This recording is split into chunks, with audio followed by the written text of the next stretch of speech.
I just can't give it up. Yeah, yeah. Yes, sir. What is going on, YouTube? It is your boy D Gnarly, aka Don Squally, and in today's video, man, we got something a little bit different. So if you can tell from the title, I am actually on the hunt for a new daily, and in today's video, I'm gonna let you guys know what it is that I'm looking for, why I'm looking for it, and kind of, I guess, reach out in hopes that somebody out there can help me locate the vehicle that I'm looking for. So for those of you guys who have been subscribed for a while, know that I'm a big Nissan fan. Been rocking with the G35 for quite some time. Got my Altima currently being parted out back there. And I'm a diehard Nissan fan at heart, but I need a reliable daily. Now, the thing about the G35 is it's a good daily, especially for me, you know, having a new family and stuff like that. With my G35 being a sedan, I get the best of both worlds. I get the 6-speed plus the sedan, but the thing about it is this is just an old Nissan. It is a 2004, and with it being that age and a Nissan, just not as reliable as I would like it to be. I'm getting sick and tired of fixing my cars every time I get a day off or on my weekends and stuff like that. So we're on the hunt for something equally as enjoyable to drive, but a little bit more reliable. Now, again, for those of you guys who have been rocking with me for a while, you'll know that I'm a proud owner of a Toyota Tundra, and in the years that I've owned that thing, I think I'm going on about 2 years, maybe a little more than 2 years now, owning that truck, it honestly has been the most reliable vehicle that I've ever owned. Knock on wood, the only thing that I've had to do on that thing is rear pads and rotors, and very recently, within the last couple of weeks, I've had to do the rear leaf springs in the back, but that's all wear and tear items, and the truck's got almost 400,000 kilometers on it, and it's still, again, big knock on wood here, the thing's still going strong. So I'm looking for something that has that Toyota reliability, but is still enjoyable, fast, luxurious, and is going to make a good daily. Now, if I wanted to stick with Nissan, I'd probably look into a Q50. Obviously, the 3.7 would be the motor that I'd feel most comfortable purchasing, although the 3.0 twin turbo, I do know a couple of guys who own those vehicles and are getting some pretty serious power numbers out of them. But for me, just again, keeping with the reliable daily theme, I don't think a Q50 is really going to fit the bill. So now let's talk about vehicles that are Toyota products that I have been considering. Now, my initial thought was going to be to go with the ES350. I like the fact that I still got a relatively fast 3.5 liter motor. I wasn't too keen on the fact that it was a front wheel drive. However, I did know that it was going to be a very luxurious, very comfortable drive. So I initially started looking at the Lexus ES. Now, as time went on and I started looking at more ES350s, to be honest, just the look of them, the way that they look, didn't really do it for me. And then I found out that the ES350s don't actually have an option for lowering springs, and you got to go the coilover route. Now, although I am rocking coilovers on the G35, it would not be the way that I would want to go for a daily if I were to purchase another daily. So I started taking into consideration the Lexus IS 250s as well as the 350. Now, my sister did own a 2014 IS. I believe it was a 250 all-wheel drive, and that car was really nice to drive. I really loved the way that car looked. So I started looking more into the IS lineup. Now, I came to the conclusion that I was going to want the 3.5 liter. From research that I've done online. You get just as good gas mileage with the 3.5 as you do with the 2.5, but you're also getting that extra, I think, almost 100 horsepower. So it was a no-brainer. So first and foremost, I went out and I looked at a IS 350 all-wheel drive. Now, I didn't get any pictures of this one in person because as soon as I got there, I noticed a lot of hail damage. There was a lot of small little dents all over the hood, all over the roof, all over the trunk. I got inside the car, I started it up, I played with a few things, but I didn't even test drive the car. I'll throw a picture of that up right here. This is the one that's up on the dealer website, still for sale. The one selling point with this car is it was like, I think, $30,000, and the car only had 40,000 kilometers. So that's what initially drew me to it. But once I saw the hail damage, it was a no-go for me. I then found this 2012 IS 350 rear-wheel drive. Now, this was a V2 Gen 2 IS 350, but it was rear-wheel drive, which I was really into. Now, again, I only got the dealer photo on this one because when I got there, the car had already been sold. I didn't even get a chance to look in it, start it up, play around with it, test drive it. The car was already spoken for. So again, I'm going to throw a kind of a crappy photo up of that car.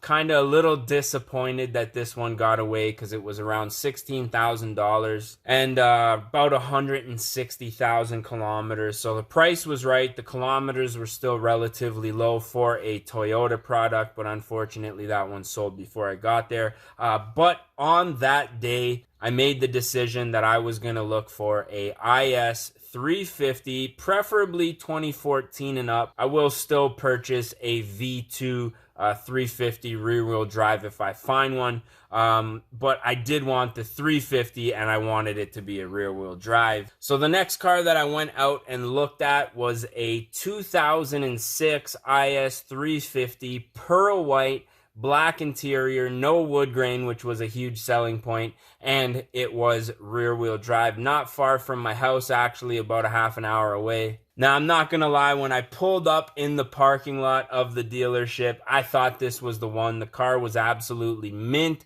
looked great outside, a few stone chips, what you would expect for an '06, but the price was right. Car had right around 180,000 kilometers, which is a little bit more than I would have preferred, but I decided to take it for a test drive and see what it was like.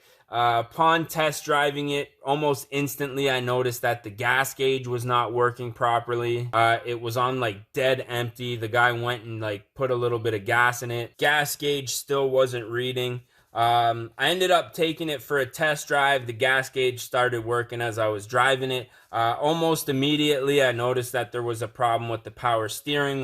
When I was pulling out of the parking lot, the power steering like started going all stiff. I noticed that there was a few lights on the dash. Car didn't really pull as hard as it should have, and the suspension was just super floaty.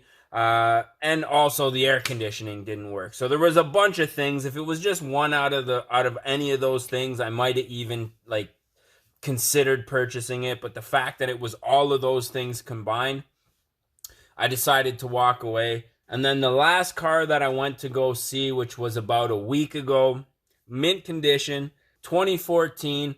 Thing was in really nice shape when I got there. The body didn't really have any scratches on it. One small dent. Other than that, the paint was perfect. The interior was a little bit crusty. You could tell they didn't really detail it before they put it online and started letting people test drive it and stuff like that, which I don't really like. When I get there, I like to see the car in mint condition, especially if it's a dealer. Private sale is a little bit of a different story. Long story short, this guy was an honest salesman. I asked him if there was any accidents on the Carfax. He said that the car was clean on on the Carfax, on record, the car was clean, but he did say that he bought the car off of the previous owner who had driven it into a ditch, and instead of taking the payout from the insurance company, he just kept the car and then sold it to this dealer who then repaired it and put it up for sale. So right there,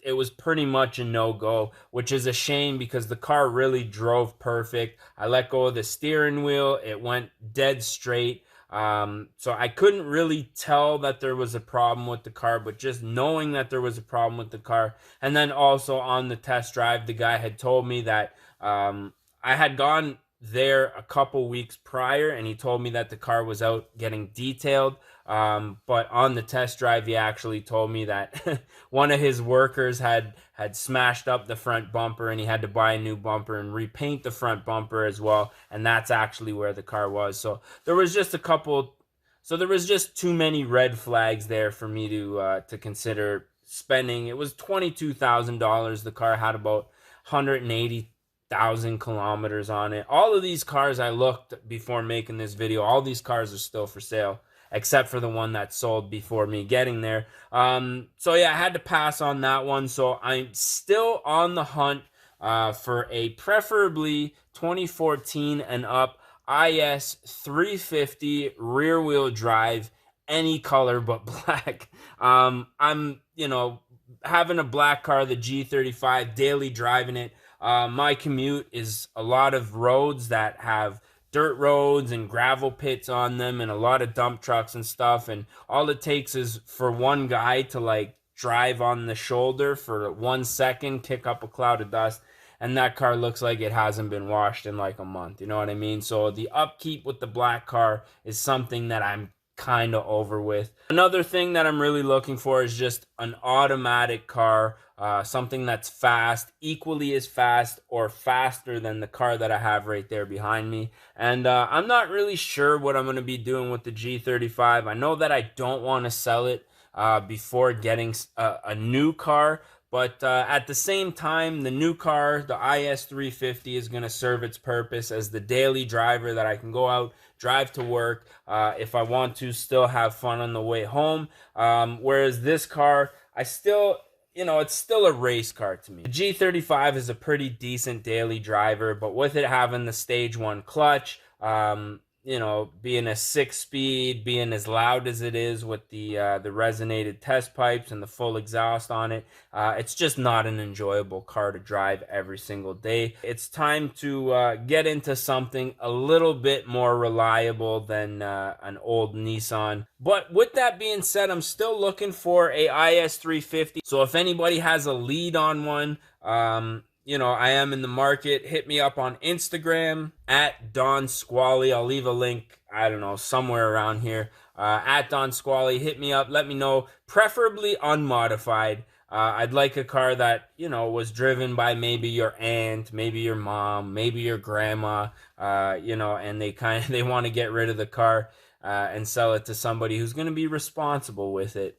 I'm the guy, right? No modified cars. I don't want something that's been, used and abused and put away wet every weekend. You know what I mean? I want to be the person who's doing that. But yeah, that's pretty much it. So if you guys did enjoy this one, don't forget to smash that like button. If you guys want to see more and you're not subscribed yet, definitely do so. And as always, I am your boy, Denali, aka Don Squally, and we're going to catch y'all mofos at the next one, man. Peace.